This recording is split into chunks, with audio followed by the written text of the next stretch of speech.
Magandang umaga po, Dorm 12. Mahigit 100 ang preso sa Dorm 12 ng Women's Correctional. Dito nakakulong ang mga matatanda at may sakit na bilanggo. Si Pau ay lumaki ka sa loob ng kulungan. Yes po. Oo. Since birth. Nanganak po kayo Nanganak ako, tapos sa ospital. Sa ospital. Tapos nung nakapanganak na kayo, hindi kayo binalik sa kulungan. Ang binalik sa kulungan yung Pau- anak nyo. Si Pau Pau muna. Silang kumukuha pag bata, pinasususo, pinatutulog, feeding. tapos binabalik sa akin. Papasok ako, lalabas ng jail, and then uuwi, matutulog sa loob ng jail. Sabi ko sa classmate ko, ang liit pala ng bahay nyo. Nagtanong yung nanay, bakit saan ka ba umuwi? Kasi sa bahay ko po malaki, maraming kwarto. Sabi mo, Sabi ko, saan wow. tayo marami kaming security guard po, sabi ko. So nung dinala po kayo sa correctional, saan ka napunta? Naiwan po ako sa loob ng jail. Nag-stay po ako doon. 23 years, nag-stay ako doon. Yung pong jail na kinalakihan ko, that's the most safest place na nakita ko. Kung gusto makakita ng totoong pamilya, pumunta ka ng jail. Oh, bago na ang Dorm 12, mga Disney Princess. Gaano man kadilim ang kanilang nakaraan, posible ang pagbabagong buhay sa loob ng kulungan. Tanggapin mo, nagkasala ka, nakulong ka. Hindi ka naman mamamatay dun eh.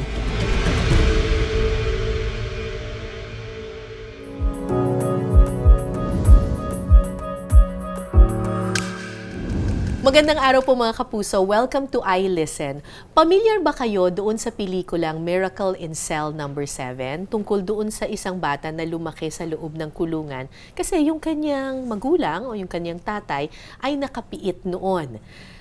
Alam niyo po ba na merong ganyang version din dito sa Pilipinas pero hindi po pelikula, tunay na buhay. At nakilala ko po ang pamilyang ito way back 2014 nung gumawa ako ng isang documentary sa loob ng Women's Correctional, ang Dorm 12. Hi, good morning, Lola. 3 araw akong nakipamuhay sa Dorm 12 noon at sa maikling panahon, nalaman kong gaano man kadilim ang kanilang nakaraan, napapalaya ng mga lola ang isa't isa dahil sa kanilang pagtutulungan. Napalapit ako ng husto sa mga lola ng Dorm 12. Ilang beses akong bumalik sa koreksyonal para maghatid ng kaunting biyaya. Umaasa na sana sa susunod kong pagbisita, marami sa kanila ang malaya na. Si Lola Nati ang isa sa mga lola na naging kaibigan ko sa Dorm 12. At nung bumalik ako sa koreksyonal kamakailan, nalaman kong malaya na si Lola Nati. Lola Nati! Makita ng mga Magka-birthday kami nito. makita ng mga taga-correctional yan. Oo nga. Ikinagagalak ko pong ipakilala sa inyo ang aking mga kaibigan. Malaya na po sila. Lola Nati! Si Lola Nati. Nakita kita. At si Ate Alet. Nice to see you. Nung nagkita tayong una ay 2014 Yes po. sa loob ng Dorm 12 sa Women's Correctional. Opo. Ngayon, nagkikita tayo Sa Laya. sa Laya. Ang saya-saya ko. At ang kasama po nila dito ay si Pau Pau. Sorry, Pau Pau din ang tawag ko sa'yo. Pero si Pau, ang anak ni Ate Alet at Yes, apo ni Lola Nati. Si Pau ay lumaki ka sa loob ng kulungan. Yes po. Oo. Since birth. Since birth. Opo. Kasi po, nung nakulong po kayo, 8 months on the family way. habang hinihiring yung kaso ninyo, buntis po kayo. Opo. Oo. Si Ate Alet po at saka si Lola Nati ay nakulong po way back 94. 1994 sa Pampanga. Opo. Oo. Angeles. Sa Angeles. Kayong dalawa. So, buntis po kayo nun. So, nanganak kayo sa loob ng kulungan. Lumabas po ako, pumunta ako sa isang private clinic. Nung nanganak na ako, pinasok si Pau. Naiwan sa klinika. Ako naiwan. Nakapanganak na kayo, hindi kayo binalik sa kulungan. Ang binalik sa kulungan, yung Pau- anak nyo. Si Pau Pau muna. Si Papa. Kasi nakita nung doktor, meron akong albumina. Hindi pa ako dapat i-discharge. Kasi may komplikasyon. Opo. Pero ang anak niyo po, Naiwan sa loob. sa loob ng kulungan. Yes, ma'am. Sino nag-alaga? Ay, Kayo? marami. Ako, tsaka Ay, yung mga babae. preso. Mga preso. Mga preso. Ang nag-alaga dun sa baby. Opo. Silang kumukuha pag umaga, pinasususo, Bottle pinatutulog, feeding. tapos binabalik sa akin. Walang bata doon, kaya nakakita sila ng parang Monica, manika. Oo. Wala kasi. alaga. Pinapaliguan siya. Lalaki at babae, Mm. iwas-iwas. Pati yung lalaking preso. O, kasama Oo. namin sila. Ang dami mo palang nanay at tatay, Pao. Opo, tama. Nabinyagan ito sa loob ng jail. Sa loob ng jail. Mga ninong at ninong niya. Obispo, mga Aniceto. inmate na lalaki, inmate na babae. Lahat gustong magninang-ninong. Hindi. Sige, sabi ko, Pati yung mga jail guard. meron. Yung warden at saka yung... Yung warden. Kasi nag-a-apply lahat noong police time pa, hindi Oo. pa po BJMP. So, sige, gusto nila natin, dilista lahat. Nung nagkamuwang ka na, Pao, sa loob ng kulungan, anong pakiramdam? Hindi ka ba na-weirduhan na parang bakit ganito yung bahay namin? Ang totoo po niyan, nung nagkaroon na ako ng idea is normal life, normal family. Mhm. Andyan sila nanay, marami lang tao. Mm-mm. The same time, may tulugan. Parang normal na buhay po sa akin. Hindi mo naisip na nasa loob ka ng kulungan. Hindi ko po naisip.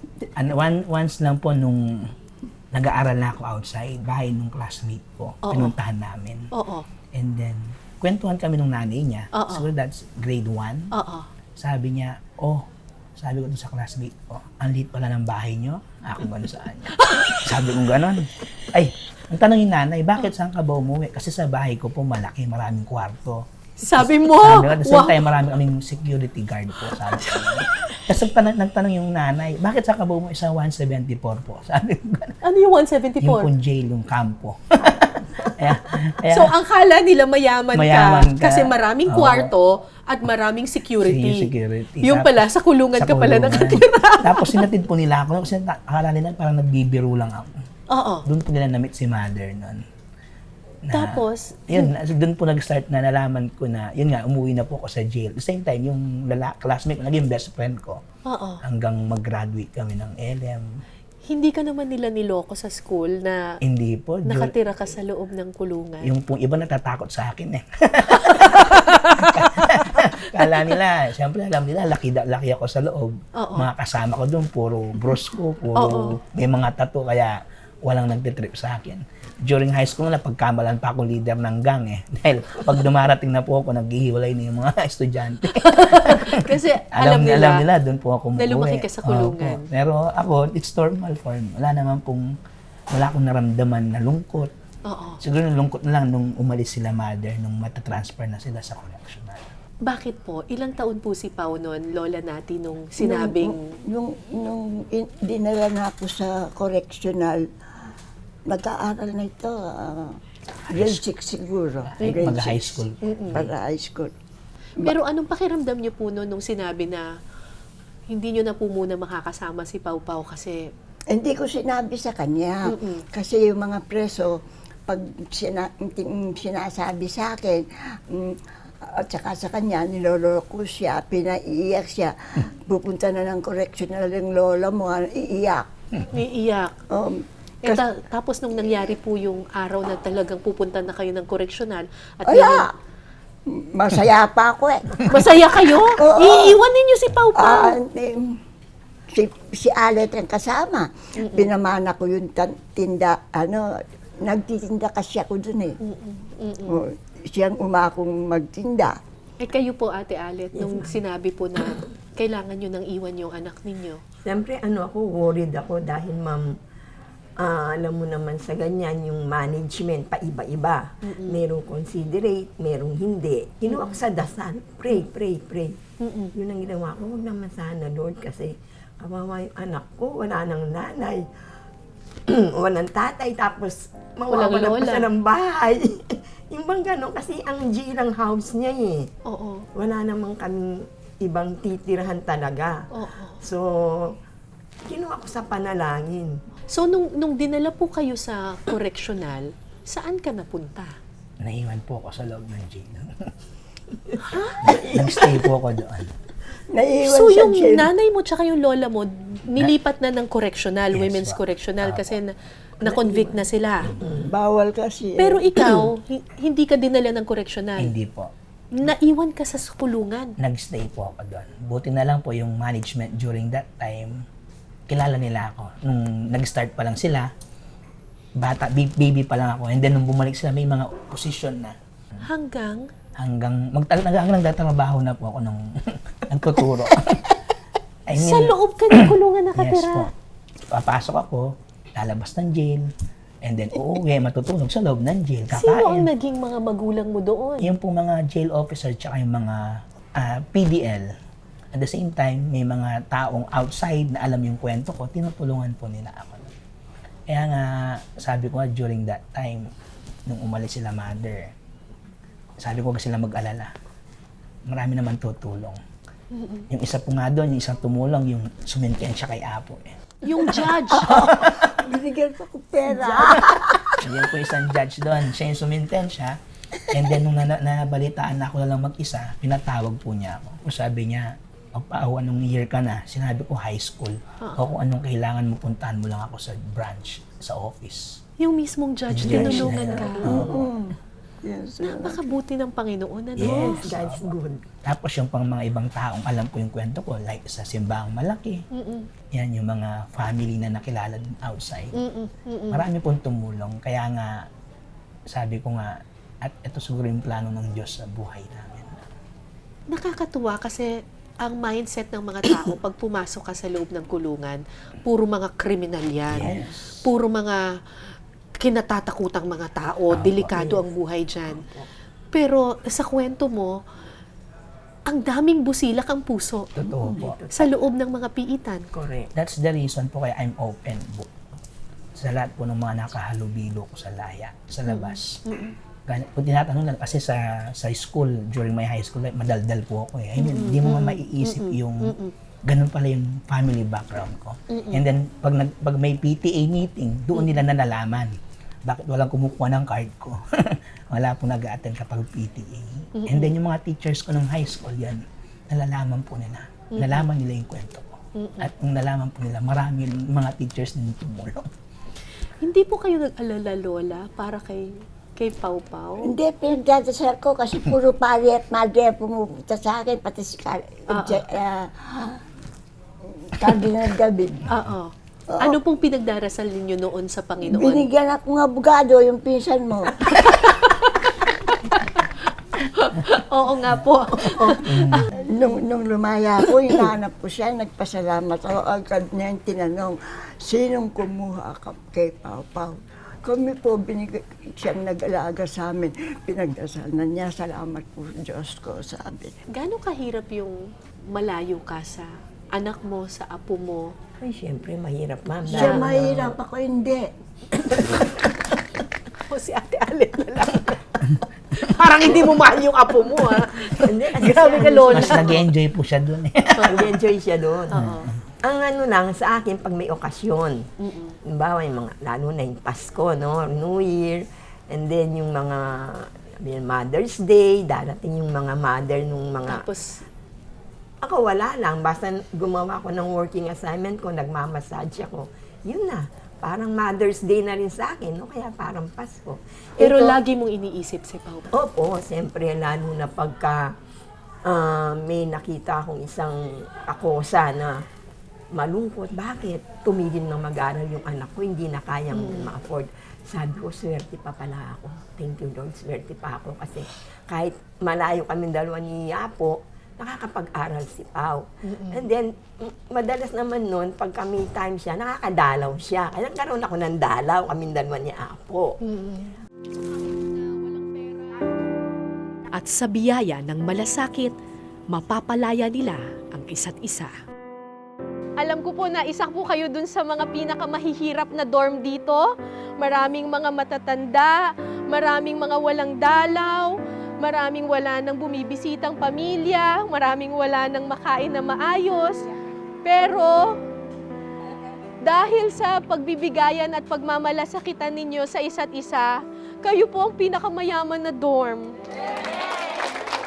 Naalala ko siya ng pagpasko kami, masasarap ang ulam namin. Kasi ikaw nagdadala, iba pa, pinakakain Siya kami inisip ng... namin, paano kaya si Pao? siya. Paano nga ba ang Pasko sa kulungan? Paano Ay, si Pao? kung ako tatanungin mo, Ma'am Cara, masaya ako sa loob ng jail. Pag Pasko, dahil yung mga mayor doon, 24 sila, meron akong tigwa 1,000. Bali, pag sasamahin mo, 24,000. Ikaw lang kasi bata doon. Oo, magbe-bless ako. Tapos, ang kinagandaan, dahil 24 na selda yon, 24 na iba't ibang barbecue yung matitikman ko. Kasi may mga handa po sila. Nakakatuwa, During ano? my life po sa loob, para sa it's normal. Yes. Ang pagkakaiba lang is yung rehas. At saka hindi lang sila nakakalabas. But sa akin, tinuring nila akong tunay na anak. Tunay na alaga doon. Talagang batang city jail ang tawag. Hindi po nila ako pinabayaan hanggang dumating yung time na ako mismo yung nag-decide na umalis. Nung dinalaw mo sila sa correctional, Yung totoo po niyan, during na pumupunta ako sila, nag-aaral pa po ako noon eh. Wala kaming communication noon eh. I mean, madalang lang po talagang tumawag. Ang nangyayari lang po noon, dahil nga madiskarte tayo, maraming tumutulong. Yung mga binibigay ng mga image, pag nakaipon po ako, doon yung time nakakapunta ako, na hindi nila alam. luluwas ka. Luluwas po ako mag-isa noon. Pupunta ako noon. And then yun, bibisitahin ko siya. Pero madalang lang po kasi nag-aaral pa. Nung nakita mo sila doon sa correctional, At syempre po masaya po. Syempre ilang years na hindi kami nakikita. Ako po kasi during that time na naiwan ako sa jail, isa lang iniisip ko. Kailangan kong matapos mag-aaral. Para dumating man yung panahon, uuwi sila. I'm ready. Naka-ready ako, may trabaho. at saka para rin matulungan sila sa kanilang Yes kaso. po. Opo. Oo. At saka siya, Kasi wala naalala mo. silang, Yun ang pinakamahirap ang doon, pinaka-problema kaso. kasi nila, wala silang abogado Wala noon po na yan. magde-defend sa kanila. Ako yung totoo nun, sinasabi nila yung kaso nila. Pinagdadasal ko na rin po sila na umuwi, matapos na. Dahil yung po sinabi nila, uuwi na sila, ilang years pa bago ako naghintay. Si Pao po ay naging guro. Ang Yes, po. tinapos mo sa kolehiyo ay, BS Ed, major in MAPE po. okay, BS Education. Natatandaan ko po, anong year yun nung gumraduate ka? 2015. Natatandaan ko nung gumraduate si Pao nung 2015. Nakilala ko na kayo Opo. 2014, di ba? Nag-celebrate pa ako ng birthday Birthday, yes. nung 2014. At nasabi ninyo sa akin, Lola, na magtatapos ng kolehiyo yung apo ninyo. Kaya umattend po ako sa graduation ni Pau Pau. Ako na lang ang representative ninyo kung hindi man kayo nakapunta. Espesyal ang araw ng pagtatapos ng anak para sa kahit sinong magulang. Pero sa graduation nung nakaraang linggo ng Holy Angel University sa Angeles, Pampanga, may isang estudyante na walang magulang na kasama. So, na-witness ko actually yung, Yes. yung graduation ni Pau Pau. It was also my first time meeting you. Opo. Parang nai-imagine ko kasama niya ako sa stage. Pero hindi ko nayakap, hindi ko na-congratulate. Nang iparinig ko sa kanila ang mensahe sa kanila ni Pau, Para sa inyo ito, thank you very much sa prayers nyo. Kahit di man tayo magkasama ngayon, pero feeling ko nandiyan pa rin kayo. Itong graduation ko na dedicate ko para sa inyo. At ngayon ikaw ay teacher na. Yes po. Oo. Saan ka nagtuturo? Sa Holy Angel University for almost 10 years na rin. Wala po kayong na-attenda na graduation Wala po. nung bata si Pau Pau? Wala. Kasi Yung nakakulong na po. Nakakulong Mula, na. Kinder, wala grade po. 6, Wala. high school, Wala college, talaga. nothing. Nothing. Zero. Oo. Pero ang galing din talaga ng Panginoon kasi recently gumraduate si Pau Pau ng master's degree. Yes po.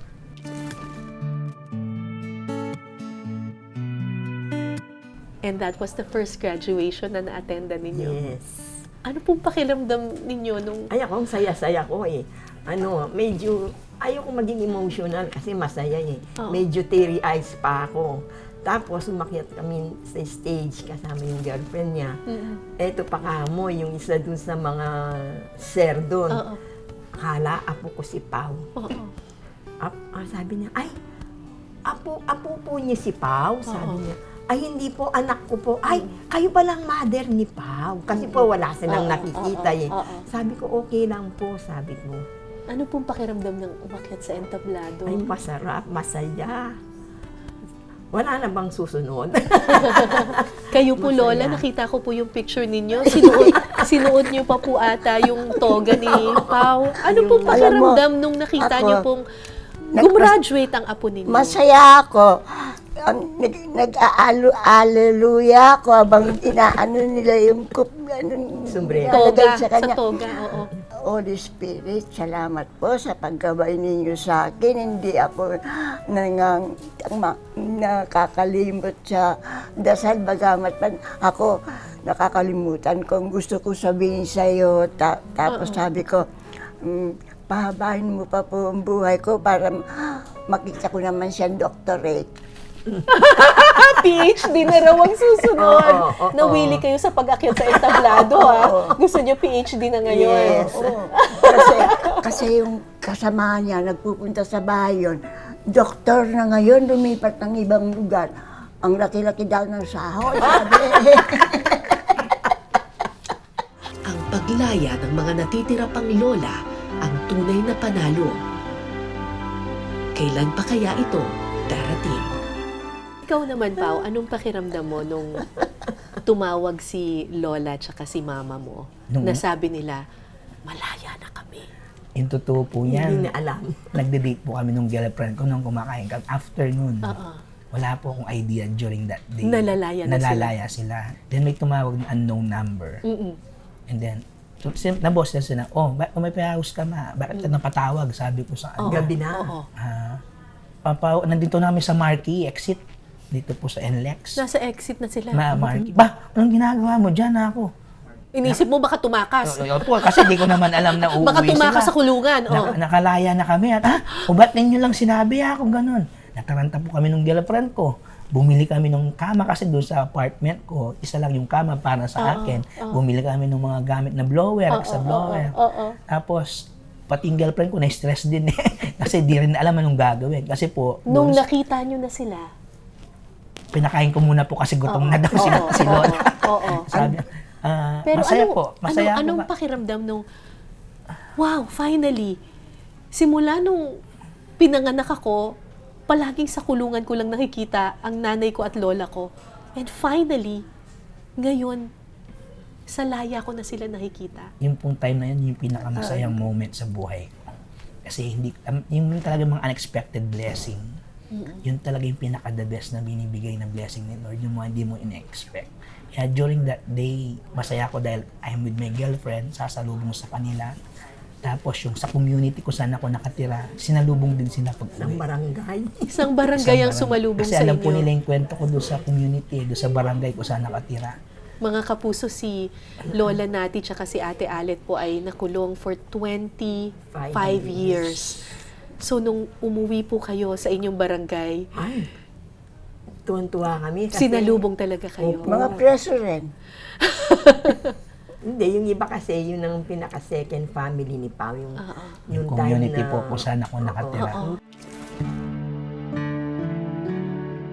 So, ano po ang plano ninyo ngayon na malaya na sila finally after 25 years? Ay, syempre po, ma'am, ako plano ko talaga is future family with my girlfriend.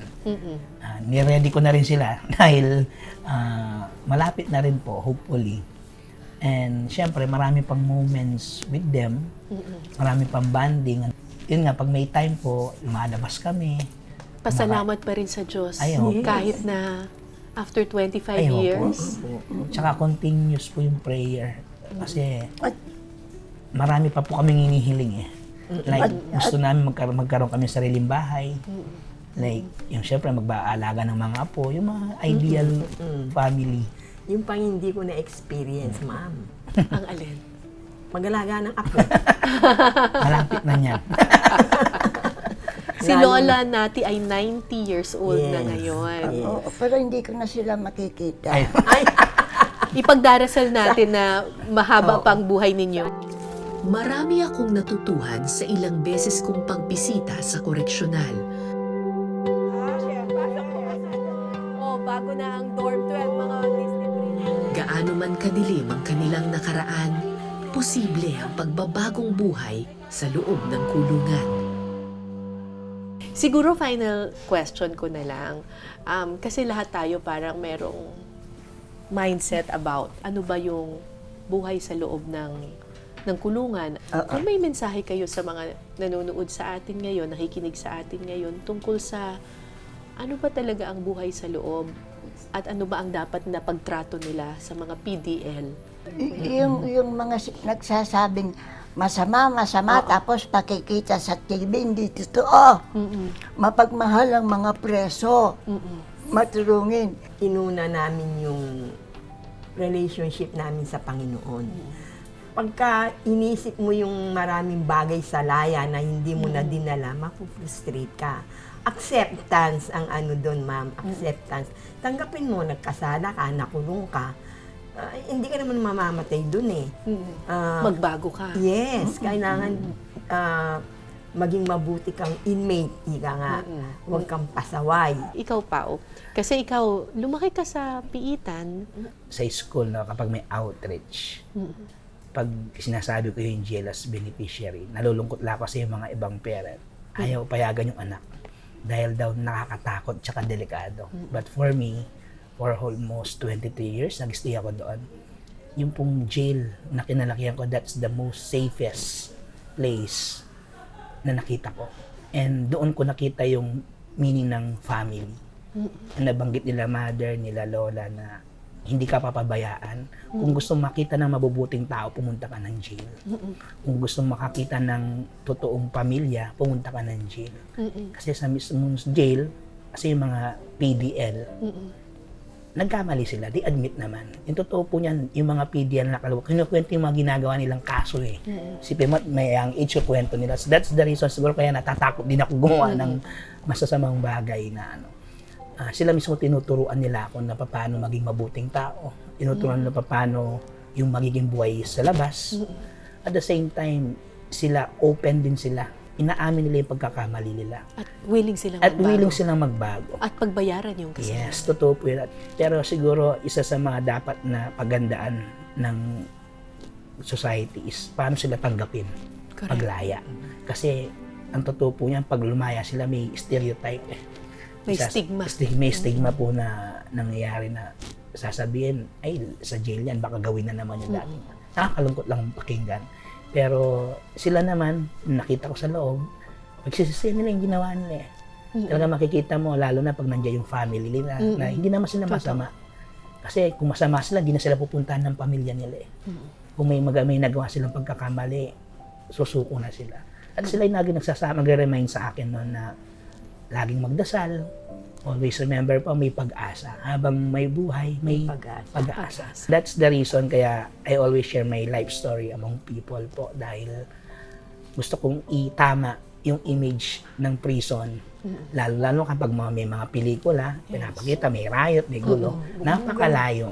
Kaya nga, sinasabi ko lagi sa mga estudyante ko, kung hahanap kayo ng lugar na marami kayong matututunan sa buhay, pumunta kayo sa prison. Maraming talento. Pumunta kayo sa prison kung gusto yung matuto sa buhay. Lalo-lalo na sa panahon po ngayon, kailangan na ng guidance, kailangan na ng inspiration ng mga bata. At makita nila yung buhay once na nagloko sila sa laya. Sa totoo lang, mas maraming masasamang tao na nasa laya. Yes, totoo po yan. Ang lesson sa atin ay dapat hindi natin hinuhusgahan yung kabuuan ng isang tao dahil lang sa isang pagkakasalang kanyang nagawa.